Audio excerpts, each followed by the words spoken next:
BEERUN, beer run. BEERUN, beer run. All we need is a 10 and a 5 or a car and a key and a sober driver. BEERUN, beer run.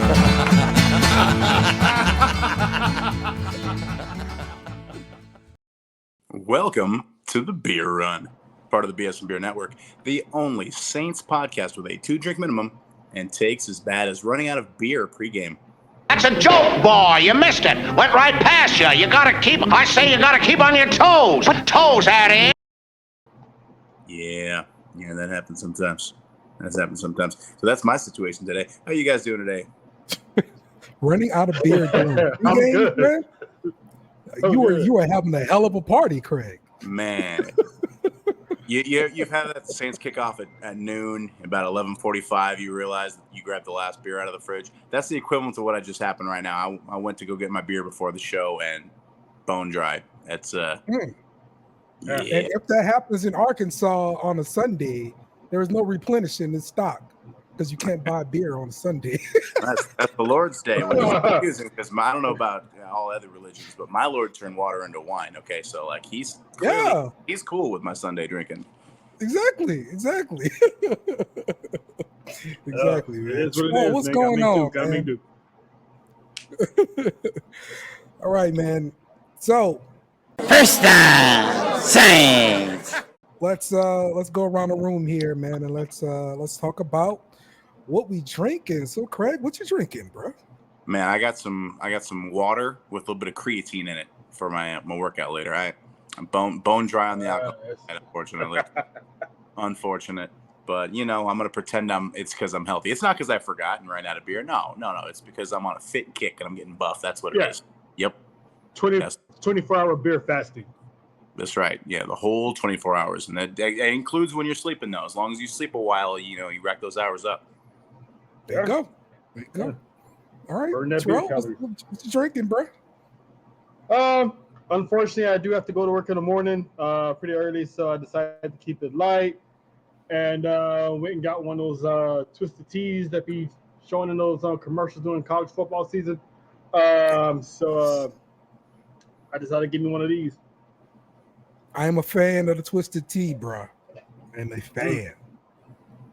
All right, Craig. So, look, I was a little bit under the. Yeah, that's what I'm getting to. That's what I'm getting to. I was a little bit under the weather. A little bit under the weather this week. Still dealing with the stuff in my throat. So I apologize to the listeners out there for clearing my throat 1,000 times. You sound better than usual. It's fine. The show must go on. So I do not have beer on the beer run, but I do have bourbon. Shout out to bsnBEER. Okay. That'll straighten you out in a couple of days. Yeah, and this is all good for the cough.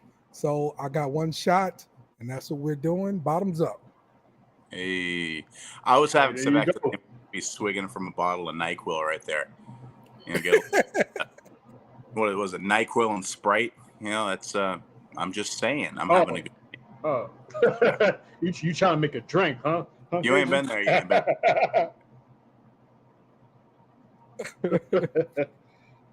Yeah. You trying to do some purple drink. I feel you. Craig. Maybe that is what I need. Let me call Jamarcus up and reminisce about the good old days. Hour, but you'll be feeling all pretty good by then, I imagine. Yeah, exactly. Reminisce about the good old days and have some fun. Yeah, but before Jamarcus Russell was a punchline, we played football. Yeah. Exactly. So it's gonna be running down the street in your drawers. You should be good. Well, we do that sober most days, so we'll see how that goes.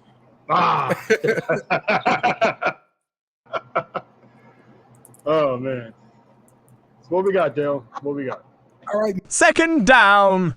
Man, let's get into some news because the Saints are back in New Orleans and they are doing some practicing in front of fans. What an idea. Practicing and welcoming fans in. How about that? But the big item coming out of the practices is the new locker room for the Saints, aka Club Dub. Woo. And the lights and everything, the new locker room looks great. You hear music in the background playing. It's gonna be lit, man. It's gonna be lit when the Saints win. So, Terrell, what you think about the new locker rooms here, man? Man, I mean, one, it's about time. Two, it pretty much solidifies that it's a whole new era. It's a whole new regime, so to speak. So it's a whole new vibe, a whole new feel. So hopefully the players can resonate with that, and hopefully get some new swagger back that we haven't had in a while. Yeah. Yep. Correct. What you think about these locker rooms, man? You see, I think it's cooler than a lot of other Saints fans because I think we're going to win some games this year. So I don't know. Y'all think you're going to win 2-3 games. You're probably not thinking that's clubbed up very often. But I kind of had the opposite reaction. Is I didn't feel like it was moving forward. I thought it was like a callback to those 2017, 2018 locker room parties when we were winning all the time. It felt like they were trying to bring that swag back as opposed to finding the new one. So like I liked it for like the opposite, I guess. But yeah, and I'm all for it. Make it fun. Football's supposed to be fun. It's only as stressful for people like Dale. Yeah. Because I remember, I'm glad you brought up 2017 because I remember those seasons when we had like Kamara and Ingram, and every time they win, you have Deion Sanders on NFL Network, 21st and Prime. I always calling the boys up because we was on that streak, and it was like you ball, you get the call. So like it was always a vibe back. It was always a party in that locker room. So we started winning. Expect that locker room to be extra lit this season. So I'm looking forward to that, especially heading towards December, January. Yep. I don't know if the Saints were like the first team to do that, like locker room kind of celebration with the kind of bootleg boombox and the little light that they might have had in there. I don't know if they were the first ones to do it, but I know for sure we were like one of the most famous ones to do it after the games. We might not be the first ones to do it, but we're the first ones to get punished for it. We had a draft pick taken away because we partied in the locker room during the COVID year, despite every other team doing it, because God and the NFL hate the Saints. Yeah, one good illustrious season, we win the Super Bowl, and there's deflate gate and all this stuff, but putting an extra paycheck in the linebacker's pockets for sacking the quarterback, everybody goes insane. You talk to like casual fans about Bountygate, and they think like, "Oh, they were getting checks for hurting people." It's like you don't know shit. You don't know shit about it. People were getting bonuses for certain milestones statistically. You don't know what the fuck you're talking about. All right, exactly. That's fine. Again, you're an NFL player. You get paid to hurt people in the first place. So it's like I'm always arguing with people like, "Where did we cheat? Where's the cheating at? We didn't find anyone." Either you get to the quarterback, you get paid. Didn't deflate a football. You get to the quarterback. Didn't pay off a ref like the Rams did. Nothing. Exactly.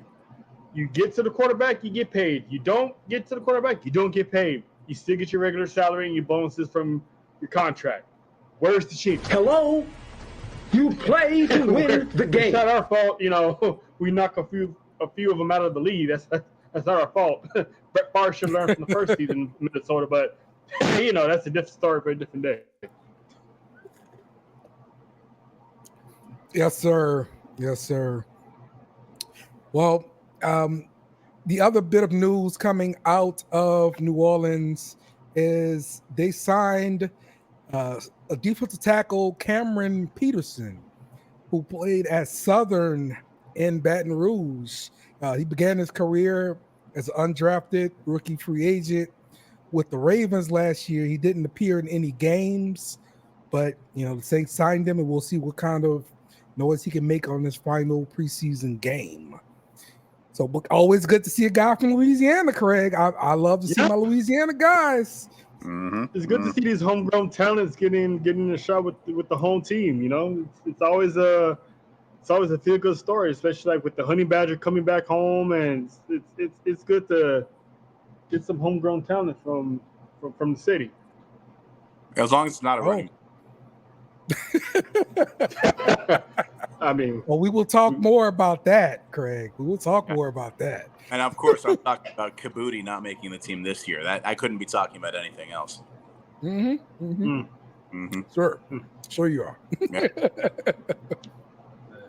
All right, last bit of news we've got out of practice is Uli Udo has been taking some first team reps at right tackle. Dennis Allen also said that right tackle and left guard are positions that are open. So going into this final preseason game, we have not locked down these positions. Craig, is this a concern or yes? Are you okay What? with this? Yes. Yes, it's a concern. What kind of question is that? Yes. So it's easier to hide bad guard play. It was different with Breeze era because Breeze was so important with the stepping up in the pocket, and that interior three was kind of more important almost than tackle play for him. Everybody else, Derek Carr included, you need to have the tackles first and foremost. You can kind of scheme protection to the guards a little bit better. So left guard, I'm not panicked about. I feel like Patrick can probably do it. I like the idea of Saladaveri when he gets back healthy. And if it isn't great, you can work with that. The right tackle thing is just such a question mark. And you know, a lot of people came out of that second preseason game thinking that Penning played a lot better. And truth be told, they slid protection his way, and they had him help. They had tight ends chip, and they had running back shade to that side. He was helped just so the offense could function. And you know, he made some good plays in the running game, but it still wasn't good enough. And now you've got Udo splitting snaps with him. And Udo's his floor is a little bit higher, you would think. He did miss all of last season with an injury, so it's not like he's a guarantee either. But his ceiling is a lot lower. Where you have Penning, who is an athletic freak. If he could put it together mentally, he'd be a monster. But he's clearly not doing that. His floor is a lot lower. So if you roll Udo out there, he might be okay. He won't be good, but he might be okay. And you roll Penning out there, he might be great, and he's probably going to be terrible. And that's just where we're at right now. And you can try to scheme protecting that one side, but then you're not scheming to protect left guard. You know, you can patch a hole. You can't really patch two of them on opposite sides of the line like that. It's just going to be. I don't envy Cesar Ruiz. I don't envy Eric McCoy. Those guys calling out to protect. Their jobs get so much harder when they have to figure out how to make it for everybody else's jobs. Oh man, and we're taking left tackle as a given, and that's a rookie who didn't play the last week because he's got back problems. Yes, I'm concerned about the offensive line.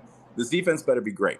Chase Young better be everything is advertised, and they better not pick on Jordan Howden too much at free safety because this defense needs to be elite if we're going to win games. We need to win games 9-6. Do you think that Dennis Allen believes his defense can be elite enough, just like you're describing? Because I think Dennis Allen has this kind of feeling that the defense is going to be like shut down. So a lot of people just saw his interviews with Kay Adams and everything like that, and we all love Kay Adams on the show. Right. Oh yes. Always. But I'm gonna get my first of the year out of the way. Shut up, Dennis Allen. Coming in there like he's got all this swagger about his defense, but we haven't accomplished anything yet. We didn't have any pass rush last year until we started blitzing like crazy. He has no reason to be as confident as he is. Defense will be good. He's a great defensive coach. If he was a defensive coordinator, I'd feel really good about him, but he's not. He's a head coach, and that's inherently the problem. So I think the defense can be that good, but it depends on a couple things. It depends on if Lattimore plays because, they talk about, he's bought in, and then he practiced. So he bought in. Adebo, is he going to play? He's banged up. He ain't practiced all preseason now. So you got Alontae Taylor, who is a better outside guy, but he's committed to being a slot guy now. So he's going to play in the slot. So you got Kool-Aid McKinstry, who has not played very well in the preseason and also is a freaking rookie.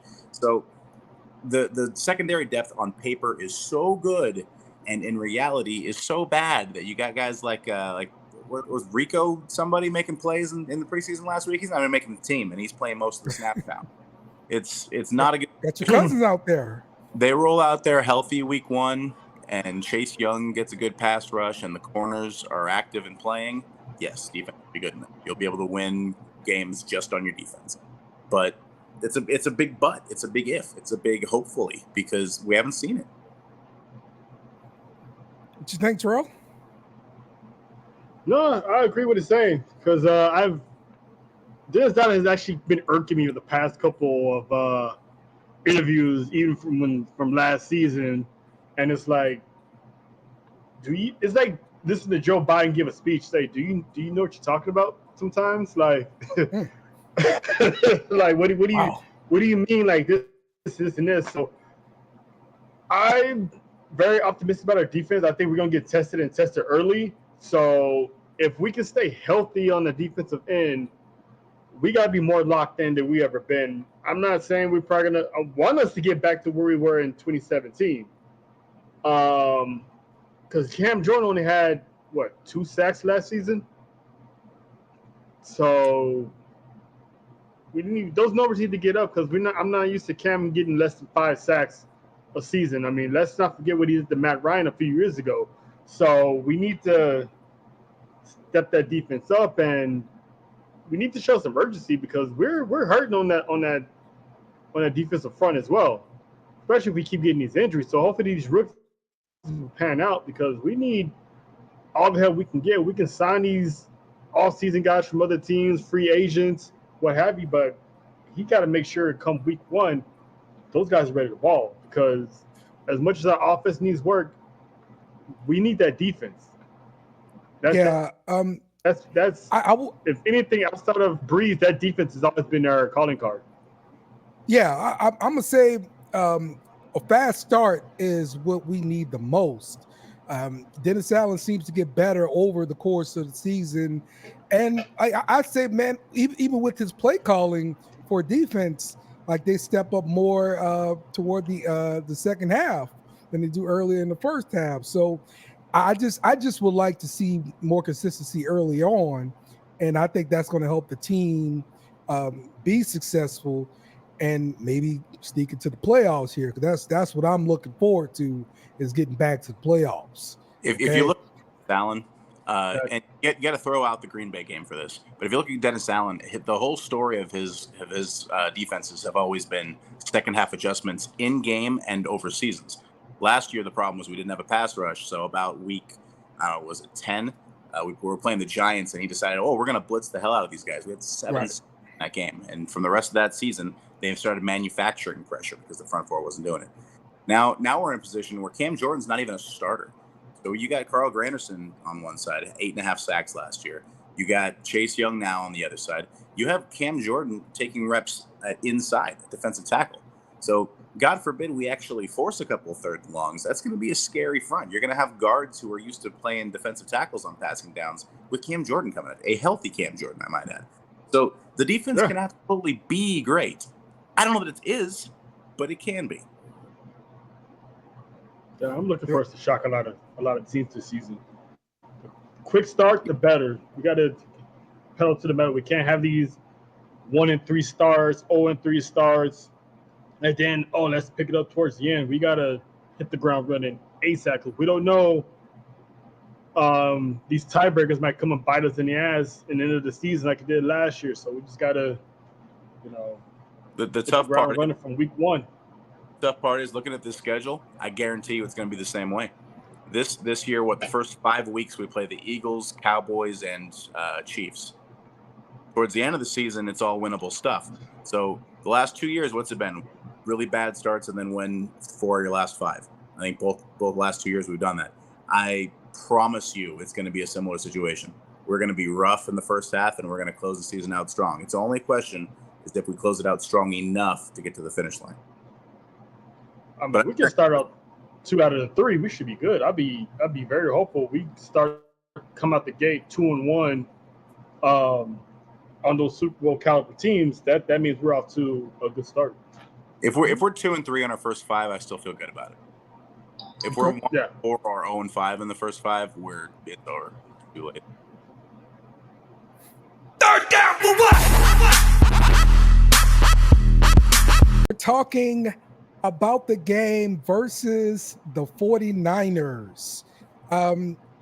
For me, this was the game that kind of solidified, okay, the offense should be okay. I think Clint Kubiak could figure this thing out with the offensive line and make us look okay. Craig, did you feel the same way after watching the game versus the 49ers? No, Okay. not even kind of. So, all right, 16 play drive, 95 yards, right? Mm-hmm. Everyone's talking about this long drive. 95 yards is great. It's wonderful. We had to go convert 2 different fourth downs on that drive, and the Niners didn't have any of their starters on defense. So 95 yards on backups that you had to do multiple fourth down conversions on that you probably wouldn't do in a real game in the first quarter. No, I don't feel any better about it. The line didn't look good. They had to help guys against backups. They weren't playing Joey Bosa out there, and they weren't getting pushed on the other side of the line by the Niner offense doesn't have the Ayuks and the McCaffreys and the Deebo Samuels and the George Kittles, and none of these guys played. And we still only came out with 1 touchdown against their starters, which, like I said, was really just their backups that they happened to play first. So people are like, oh, this was more encouraging than the first one. No, it's not. If you actually pay attention or know what the hell you're talking about, it was as bad or worse than the first game. That's how I feel about it. Okay, Terrell, how'd you feel? Well, since he put it that way, but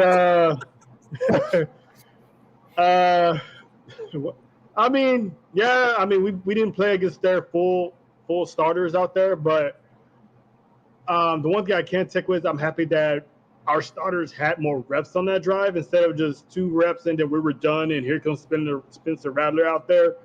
So I love how instead of folding on third down and punting, Derek Carr's we got this, let's keep going. So he was hell bent on at least scoring that touchdown before he got off the field. So I'm happy with the persistence of it, but as he said, it wasn't Bosa, it wasn't the big timers. So, but I like how that offense flows, even though it was against their quote unquote starters. I still like how that offense flowed. I like the play calling that was going on.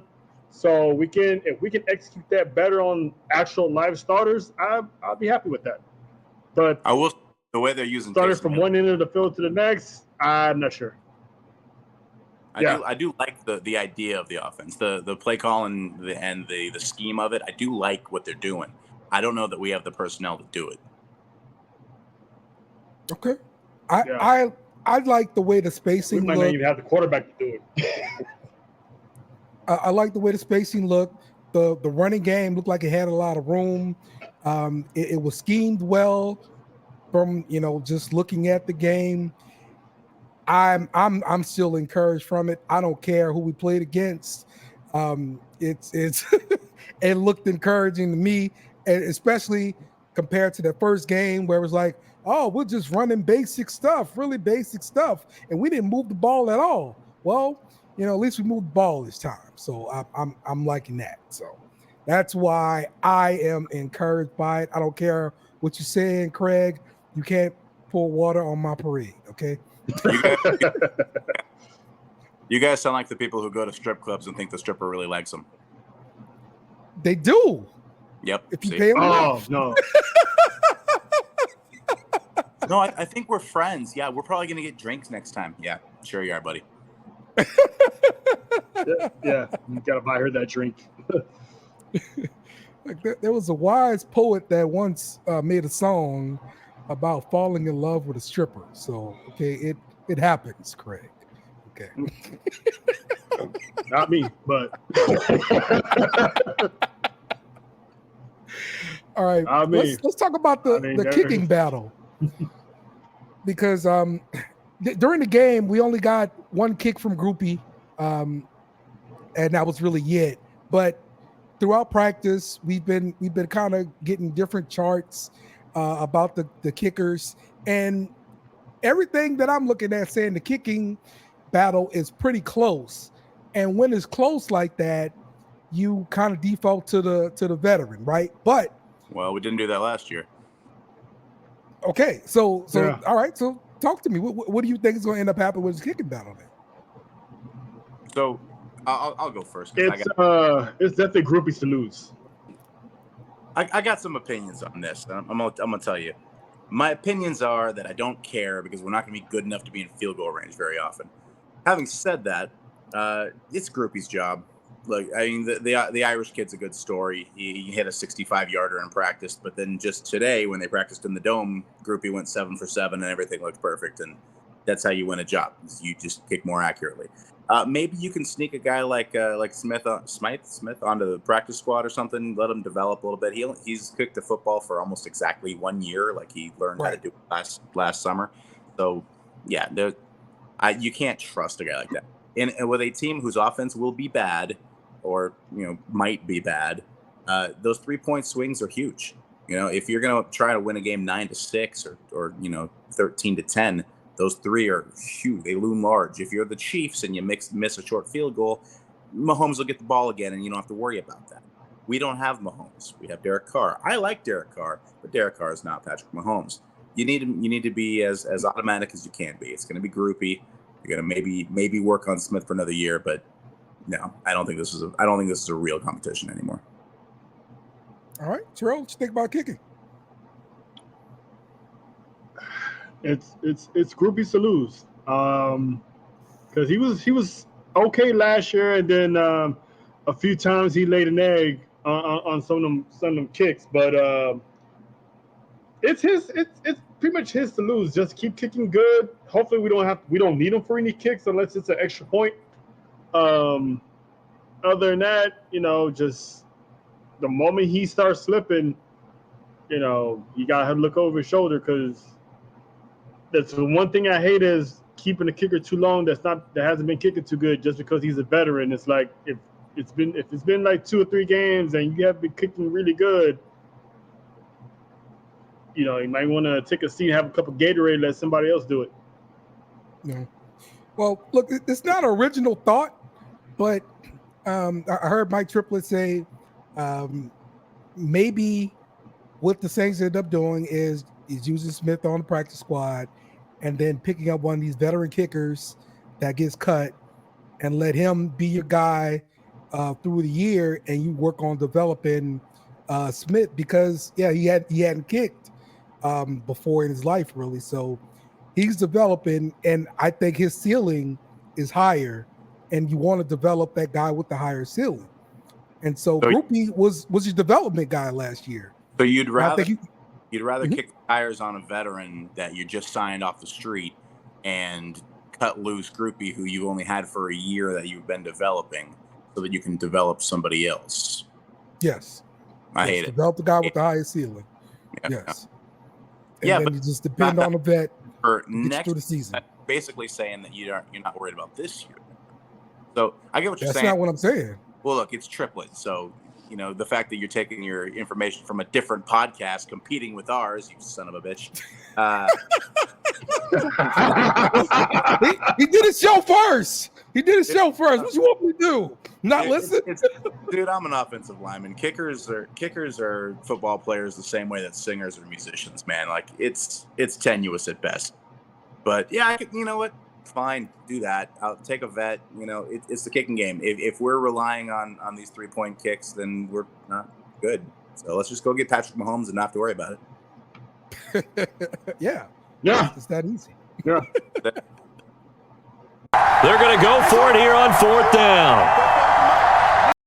Let's get some thoughts about the upcoming game versus the Titans. But let's start off with our favorite subject to talk about when it comes to the Titans. And that is talking about running back Tyjae Spears, Craig. We know you love this topic so much, Craig, and that's why we want to talk about it. He's a running back for the Titans. I don't care. Why would I care? Yes, you love this. So this is what Tajay Spears said about the Saints not drafting him. I was so hurt that they drafted. Really? They had like I don't know if they had 70 or something. I forgot what they had. I was so hurt, but like, nah, I'm blessed. I'm in this position. I'm right where I need to be. My family, you know what I'm saying? My family. All right. So basically, he was hurt that the Saints didn't draft him. I know some other Saints fans who feel the exact same way. And then now kind of coupled with the fact that, we drafted Miller and Miller's always hurt, this subject keeps getting brought up again and again. So it's just interesting to see. Tajay Spears was hurt by this, Craig. I don't care. What's your thoughts? I'm not a Titans fan. I don't give a shit about Tajay Spears. I'm a Saints fan. I want to talk about Saints players. I don't care where a guy went to college. I care about who's on the Saints and who can contribute to this team. It would, if it was a hometown kid made the Saints, that would be cool. I'd be all for that. He didn't. He's on the Titans. I don't care. Fuck the Titans. Who dat? Fuck the Titans. All right. The other thing about this is Kubiak will be calling plays from the sideline this week, where he calling plays from the press box usually. I'm wondering if he's going to switch this up during the season. If it is indeed, if he's more comfortable calling from the press box. I like them calling from the press box. Now I know the difference from a quarterback standpoint. He's not able to talk to your offense coordinator when you come off the sideline. You got to get on the phone, all that kind of stuff. Terrell, what do you think about this dynamic here, calling the plays from the sideline versus the boot? It shows that he is all in on being hands-on. So the fact that he's out there on the field, he can relay the messages faster. If he sees something up close that he doesn't like, he can adjust there. So I like the fact that him and Carr can have that one-on-one conversation about plays, as opposed to having to get on the phone, sit there after the plays, after like they give up a play or they're on the bench. He can just talk to them face to face right then and there in the huddle before going to a huddle. So to me, it shows that he's taking a hands-on approach on this play calling duty, as opposed to sitting upstairs. Okay, correct. Yeah, it's kind of a new school versus old school mentality. You're on the sideline. You can feel the energy. You're with you. You feel the vibes. You got the body language. You have more candid communication and everything like that. But when you're up top, you have the analytics. You can see everything a lot more clearly. You have more information to work with. You've got a bunch of computer screens next to you, and not just your clipboard on the sideline. So it's really like, do you lean towards old school football? I want to be in it, with the guys, or do I want to be new school, up and away with my analytics and my stats and a bird's eye view? So he said he's going to go back and forth and see what he feels more comfortable doing, see what he's more effective at. I don't have a preference either way. I see value in both. I definitely understand wanting to be down and in it, and I definitely understand wanting to have that bird's eye view. So, for me, whatever works for him, man. It's not going to break my heart either way. It'll be harder for Derek Carr to yell at him on the sideline if he's up in the booth. But that might have been more of a Pete Carmichael issue than a Derek Carr issue. Yeah. Yeah, definitely. I don't mind going back and forth, because maybe he might go back and forth between halves. Like the first half, he's upstairs. Second half, he's like, okay, let me get downstairs. If they're doing good and winning big lead, there's no reason for him to step downstairs. But if we're behind and we're closely behind, okay, I need to step downstairs, see my guys, and talk to them from there. So it's probably going to be a case-by-case basis how the game's going, how big of a lead we're in, how big of a hole we're in. So I think the flow of the game will determine if he's going to stay up top or he's going to take a trip downstairs and see what's going on. One thing to consider that I hadn't thought of is it's going to be what his role is as a leader. Like, is Dennis Allen the leader and they want to rally behind him? and you can just have your OC up in the booth, or is Kubiak the leader of that offense? Because if Kubiak needs to be that guy that people need to rally behind and is in the huddles on the sidelines and whatever, then maybe he does need to be on that sideline. But it's really a question of where the leadership on the team is coming from. And I'm not trying to make opinion either direction on if Dennis Allen should be that kind of a role or if he should be more hands off or whatever it is. But I think that's the biggest difference, is whether or not you need someone rallying the troops or you need someone just calling the shots. I'll tell you this: if our offense is often cooking and we're winning games, nine times out of 10, they're probably gonna rally around the offensive coordinator. I think they're gonna rally around Kubiak. Big if. What are you guys expecting to see from this game? We'll see the first two games. Are we going to see starters play a good bit, or this is more of a backup type of game here? Would you think, Craig? I think we're going to see the starters, but not as much as we did in the Niners game. Probably the game before that, where they played like a few snaps and then we were off the field. So I think we're going to see a little bit, and the rest is all Spencer Rattler and Hayden. Okay. Yeah, I'd be shocked if we see starters in any real capacity. I think you might get your tackles some work. I think Udo and Penning are going to play most of the game. Hopefully Fuaga can get out there for a bit. But I'd be shocked if Olave, Kamara, Carr, if they hit the field at all. I would be shocked. I don't think you see Taysom, any of those guys. Okay. All right. Backup quarterback. Who you think gets the nod? Because I'm thinking it's going to be Jake Haener to start off at the second string quarterback this season. What do you think, Terrell? I'm not sure. I think this Titans game might determine who is going to be that backup QB. Okay.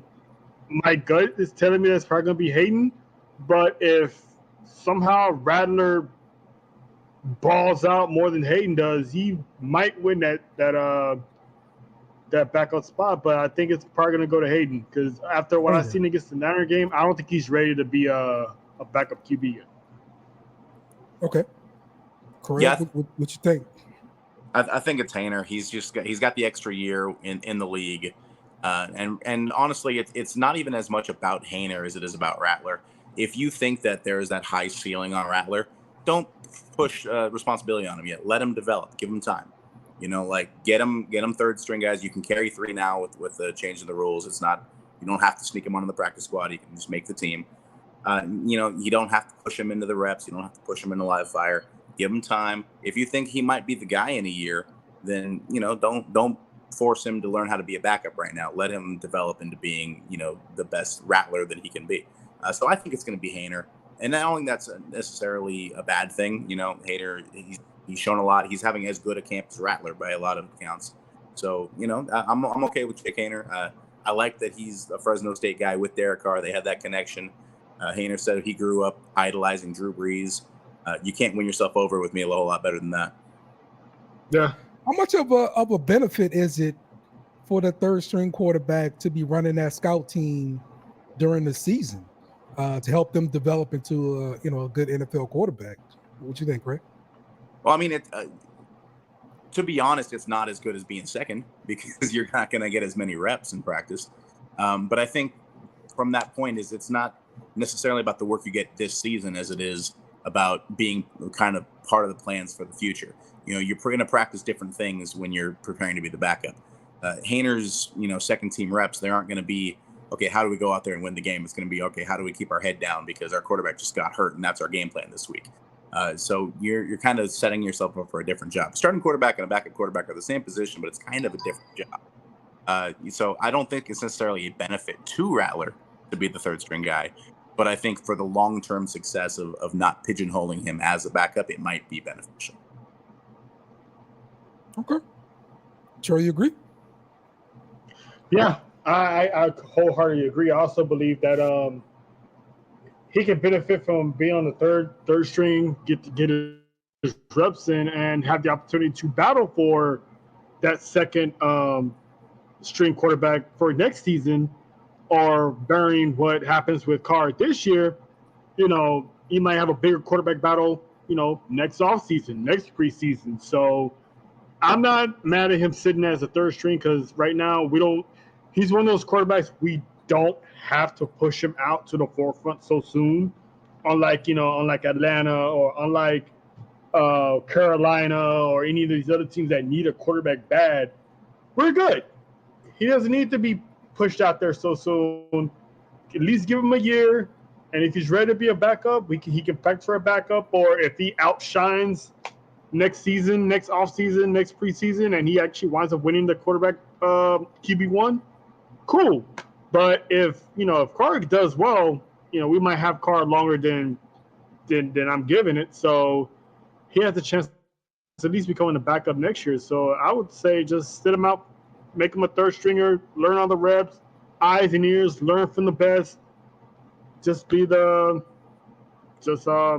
he said, he ain't gotta be on the practice squad. He's automatically on the team now. So it's not like, am I gonna have a job this year? Am I gonna get waived? If he's gonna be the future, we gotta make sure he's ready to be that franchise player because he has the potential of being that next franchise player, the face of the league, the face of the franchise within the next 2 years. Okay. And here's my soapbox for the minute. All these Saints fans that are like, "Oh, well, Rattler's got the most potential. He should start right now and let him develop it." You want to throw no experience behind that offensive line? You want to get him killed as a rookie and let him never develop? Like, people just get blinded by this talent thing. It's like, "Oh, he's so talented. Look at the arm talent." Yeah. Like, Jamarcus Russell had an arm talent. All right, get the fuck out of here with this. Just throw him out there behind the Swiss cheese offensive line that's probably going to get Derek Carr killed too. I don't understand. I know it's an impatience thing, but best case scenario, you throw him out there, he does well, and then you keep Dennis Allen for the next 10 years, and you won't be happy about that either. Fuck Saints fans. I'm happy. Exactly. So just be patient, be happy with the quarterback we got, because the quarterback we got, he's not bad. He's at least mid. So if we can win games with a mid quarterback, we're good. We got Kamara, we got everybody else, we got our defense, and just take what we got, let this kid develop into the quarterback we need. We need him better than Aaron Brooks. Okay, but I do love Brooks, though, to be fair. Yeah, of course. I'm just saying, he was cool, but he wasn't Mike Vick. Fuck. All right, this is a good place to end the show. Craig, your friend, the Tennessee Titan fan we had on last year, Tony, is her name? Shout out to Tony, man. Shout out to Tony. On the show, but I realized I'm mad about the Titans and I don't want to talk to nobody. Yep. All right, so that's gonna wrap it up for us here on the Beer Run. Thank you for joining us this week. Thank you for bearing with our technical issues.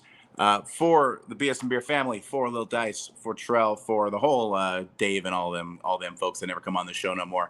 I am the California Cajun. Have a beer. It's on me. Who that? Remember to follow us on social media at BSnBEER Media. Also, smash the like button on YouTube and share with friends.